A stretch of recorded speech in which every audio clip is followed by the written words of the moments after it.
हमने देखा कि देविका के ससुराल के आदमी औरतों को घर के अंदर नहीं आने दे रहे हैं। देविका उन्हें पुलिस में जाने की धमकी देती है, जिससे पूरे गांव में अफरा तफरी मच जाती है। तभी गांव का एक आदमी सरपंच को बुलाकर ले आता है।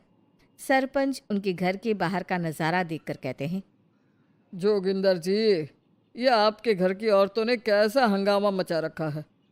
आपका घर तो संस्कारों की मिसाल था, लेकिन ये मैं क्या देख रहा हूँ। आपके घर की किसी औरत ने घूंघट नहीं कर रखा। अब सरपंच जी, हमारे घर की औरतों को इस देविका ने बहकाया है। हमने पहले ही इन सबको चेतावनी दी थी कि अगर ये घर से बाहर गई तो हम इन्हें घर में नहीं आने देंगे। अब ये देविका हमें धमकी दे रही है कि पुलिस को बुलाएगी। क्या? पुलिस?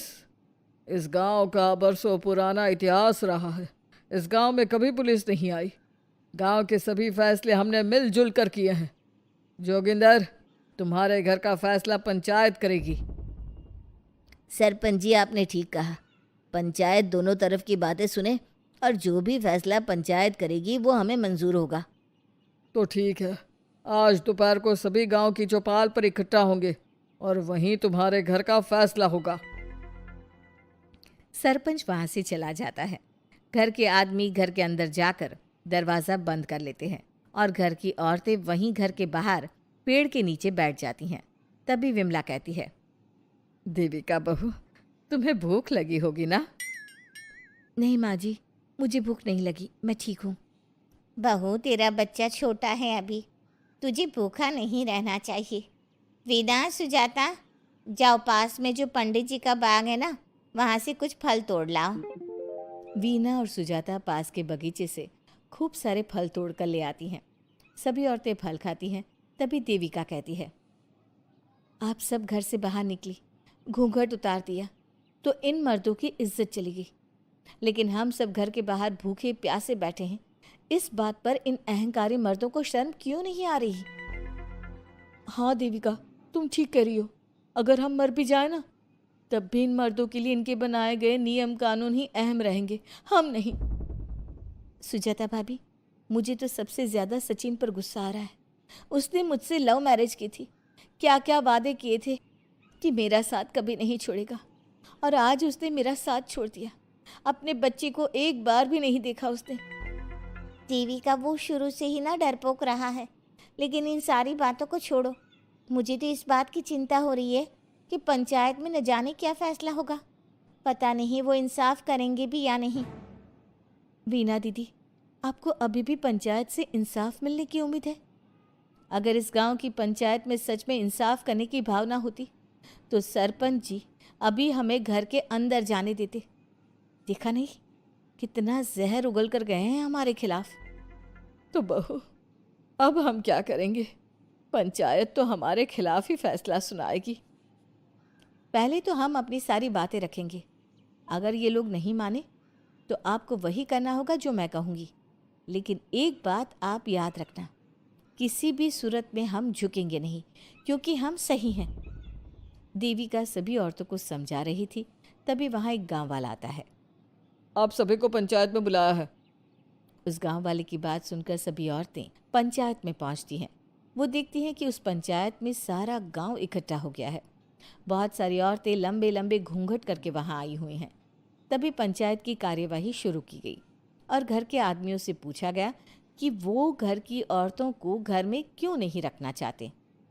हमारे घर की औरतें ना तो घूंघट उतारती है और ना ही किसी डॉक्टर से इलाज करवाती है, और हमारे मना करने के बाद भी इन सब ने घर से बाहर कदम रखा, हमसे ऊंची आवाज़ में बात की।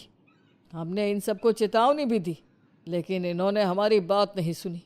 अब ये सभी औरतें हमारे घर में नहीं रह सकती। अब औरतें अपना पक्ष रखें। ये कानून की किस किताब में लिखा है कि औरतों को घूंघट करना चाहिए?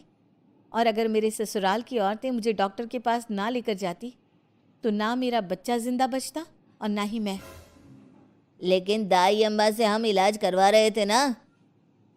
दाई अम्मा को कुछ समझ में नहीं आ रहा था। देविका का इलाज दाई अम्मा के बस की बात नहीं थी। काफ़ी देर तक दोनों पक्षों में बहस चलती रही। दोनों एक दूसरे पर आरोप प्रत्यारोप लगाते रहे। लेकिन दोनों पक्षों की बात सुनने के बाद पंचायत ने जो फैसला लिया उसके लिए तो देविका पहले से ही तैयार थी। दोनों पक्षों की बात सुनने के बाद पंचायत ने यह फैसला किया है कि सारी गलती महिलाओं की है। अगर वो अपने अपने पतियों से माफ़ी मांग लेती है और वादा करती है कि भविष्य में कभी ऐसी गलती नहीं दोहराएंगी, तो वो घर के अंदर प्रवेश कर सकती हैं। हमें पंचायत का फैसला मंजूर नहीं है। हमने कोई गलती नहीं की जो हम माफ़ी मांगे। और किस बात का वादा करें हम? हमने देविका की जान बचाई है, तो आप हमसे भविष्य में किसी की जान न बचाने का वादा ले रहे हैं क्या? अगर तुम्हें पंचायत का फैसला मंजूर नहीं है तो तुम सबको घर में नहीं पुरानी हवेली में रहना होगा, जो अब खंडहर बन चुकी है। यह खंडहर तुम्हारे घर के सामने ही है। सरपंच जी, आपका फैसला सही नहीं है। एक बार और सोच लीजिए इस फैसले के बारे में। ओ शहर की छोरी, 4 किताबें क्या पढ़ ली, हमें सही गलत का पाठ पढ़ाएगी? तुझे पता नहीं कि पंचायत का फैसला यहाँ सदियों से चलता आया है और लोग उसी को मानते आए हैं। अच्छी तरह जानती हूँ सरपंच जी। अगर मैं चाहूँ तो आपके इस फैसले को कोर्ट की चौखट तक ले जा सकती हूँ। पुलिस को बुलाकर अभी घर के अंदर जा सकती हूँ। पंचायत और घर के आदमियों की शिकायत पुलिस में कर सकती हूँ और अपने बच्चे को उसका हक दिलवा सकती हूँ। लेकिन नहीं, मैं ऐसा नहीं करूँगी। मैं उसी खंडहर में रहूँगी और इस गांव के आदमियों को दिखा दूंगी कि औरत खंडहर को भी महल बना सकती है, और वो भी बिना किसी आदमी की मदद के।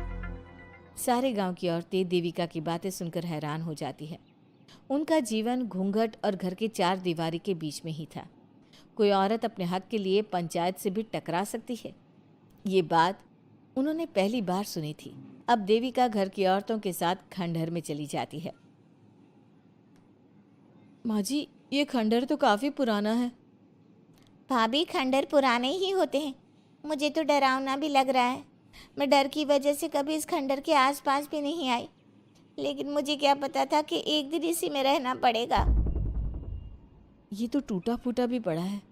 माँ जी, एक काम करते हैं, ये खंडहर तो काफ़ी बड़ा है, इसलिए एक हिस्से की साफ सफाई करके उसे ही रहने लायक बना देते हैं। बाद में धीरे धीरे पूरा खंडहर ठीक कर लेंगे।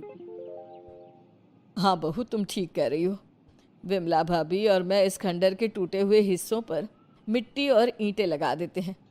सुजाता और वीना, तुम साफ सफाई कर लो। सभी औरतें मिलकर खंडहर के एक हिस्से को सुधारना शुरू कर देती है और काफ़ी देर तक मेहनत करने के बाद वो उस हिस्से को काफ़ी हद तक अच्छा कर लेती हैं। और इसी तरह रात हो जाती है। सभी औरतें बैठकर बात करती है। माँ, हमने इस खंडहर को घर तो बना दिया है, लेकिन ये घर चलेगा कैसे? हाँ माँ जी, मैं भी यही सोच रही हूँ। और हम सब तो बड़े हैं, गर्मी सर्दी भूख कुछ भी आसानी से बर्दाश्त कर सकते हैं। लेकिन देविका का बेटा बहुत छोटा है, उसे तो हमें अच्छी तरह से पालना होगा ना।